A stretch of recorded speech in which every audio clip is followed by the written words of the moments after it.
Hi, welcome back. I'm Nikki Buckelew at Buckelew Realty Group, and I'm here to answer the question today, why would I want to pay buyers closing costs if I'm a seller?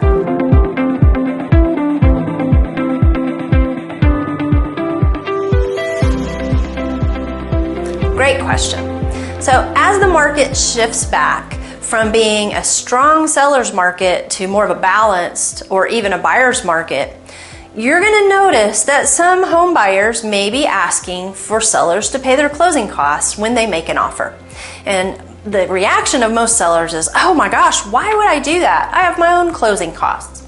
Well, it's a great question, and that's why I'm here to talk about it today.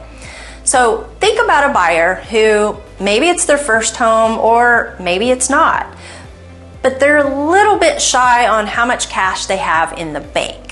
And maybe they have a lot of cash in the bank, but they're planning to use that money to update the home and make renovations. So what they can do is they can, when they make their offer, say, hey, Mr. Seller, here's what I'm offering you for your home, and I would like for you to pay for these fees on my behalf. And how much you might be asking, are they asking for? Well, it just depends on the home and it depends on the client or the buyer. So it could be as much as 3% of the sales price, give or take, or it could be less, or it could be slightly more. Depends on also the market you're in. So let's say they're asking for $6,000 in closing costs on your $250,000 house. Now, what can you do about that? As always, when you get an offer, you have the option of accepting it, rejecting it, or counter-offering, which we always recommend the counter-offer before ever rejecting an offer. So let's say you tell them, yes, I'd love to pay your closing costs, but what I'm going to do is I'm going to increase the price of the house based on your offer to compensate for those closing costs that you're asking me to pay.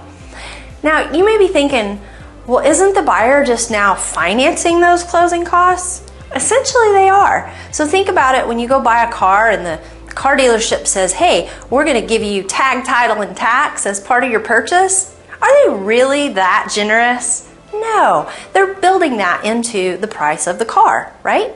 Well, that's essentially what buyers are doing when they ask you to pay those closing costs. So now, as long as the house will appraise for the value, then the closing costs can be assumed in the loan.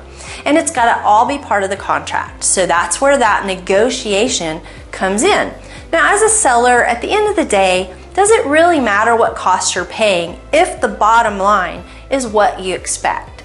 So if your agent has gone over with you all of the numbers and you look at the bottom line and the bottom line looks right, then what happens up top on the expenses as far as the details are concerned is far less relevant. We just want to make sure that you get the most equity for your house as possible, and that's what negotiation of closing costs is all about. So I hope that's helpful, and if you have any questions or you'd like to talk with someone about an offer that you've received that maybe the buyers asked for closing costs, we'd love to visit with you. Our team here is very well versed in that process and able to guide you. Until next time, I'm Nikki Buckelew, and we'll see you on the next video.